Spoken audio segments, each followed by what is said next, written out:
So ayun mga kalapatids, good day sa ating lahat. Welcome back to my YouTube channel, LSM Love TV. For today's video is mag-aabang tayo ng ibon natin na manggagaling sa Bawang La Union. Sinali nga pala natin isa natin sa Grand Pooling, Patibayan at Endurance. Sinali na natin sa lahat yun, iisa natin. Ang premyo nga pala sa Grand Pooling is isang kotse, 9 na motor, tapos may pera pa. Sana magtamasa tayo ngayong derby na to. Dahil next week is first lap derby na. Ngayon is grand pooling pa lang namin. Kaya sana maganda ang maging pauwi natin ngayong araw na to.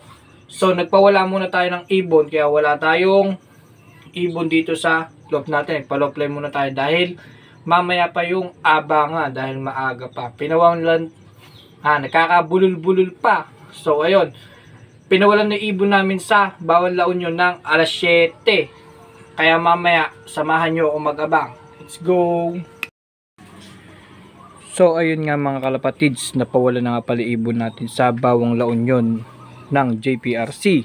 Ayan. So na-i-explain ko naman na kanina yung sinalihan natin kanina. Sana maganda ang maging pauwi natin ngayong first lap para hindi sayang yung mga in-entry natin. So, nag-breed na nga pala tayo ng pang Summer South tapos Summer North natin. Ayan. Puro of color nga pala yung gagamitin natin this next season ng Norte. Ayan. Ayan nga pala. Oh, ayan. Mga of colorize sila ngayon. Ayan. Pero tatry tayo ng mga of color dahil hindi tayo nakapaglaro ng of color. So mga idol, na po lang yung ibon namin alas 7. Ito nga pala yung forecast. Ayan, makikita nyo dyan sa gilid kung anong oras mga possible na pauwian namin. Ayan. Sana maging maganda ang pauwi ko ngayon sa nag-iisa kong in-entry. So samahan nyo ako mag-abang. Let's go. So ayun mga kalapatids, weather check muna tayo. Tingnan nyo, napakaganda ng kalangitan. Ganda na sikat ng araw. Putok na yung araw. So ayan nga pala yung mga ibon natin. Nagpawala nga pala tayo. Ayan. Kasi mahaba pa yung abangan. Mamaya pa siya. Ayan. Kaya nagpalipad muna tayo. Ayan. Tambay muna sila dyan sa taas ng yero. Kaya mga idol, halika, samahan nyo na ako mag-abang. Let's go. 2 hours later. So ayan mga kalapatids, magsisimula na tayo mag-abang ng ibon natin na manggagaling sa Bawang La Union. Halina kayo, samahan nyo na ako mag-abang. Let's go!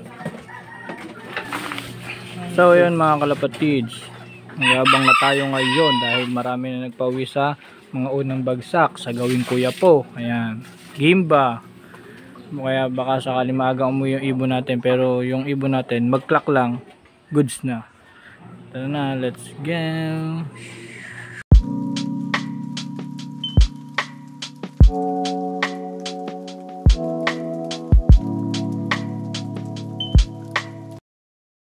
So yun, update tayo sa ibon natin, wala pa.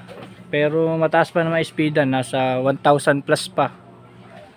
Kaya hintayin pa rin natin siya hanggang mamaya, hanggang sa maka-top. Pero wag naman sana magpa-cut-off. Di baling clock lang tayo, goods na tayo doon. Hindi naman tayo naghahanap ng speed sa kanya dahil alam naman natin yung mga hawak nating linyada is talagang makukunat. Tara, abangan pa natin siya. Let's go. So yun mga kalapatid, sala pa rin tayong pauwi. Ang speed na lang natin is kulang 1,900 na lang po. Ayan. Ayaw talagang speed ng ibon natin, pero hintayin natin siya hanggang mag-cut off, pero sana mag-clock. Abang na pa rin tayo. Hours later. So ayun mga kalapatids, nakauwi na isa natin, oh. Kaya lang late siya, cut off. Late siya ng 15 minutes, oh. Di ko nakinlock, pero ikaklak ko yun mamaya, pagpapahingin ko na lang. Ayan, late siya ng 15 minutes halos. Sayang, ba't di ka pa umuwi ng maaga? Ayan.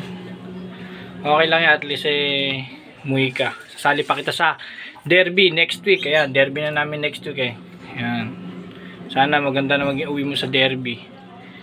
So yun. Pah.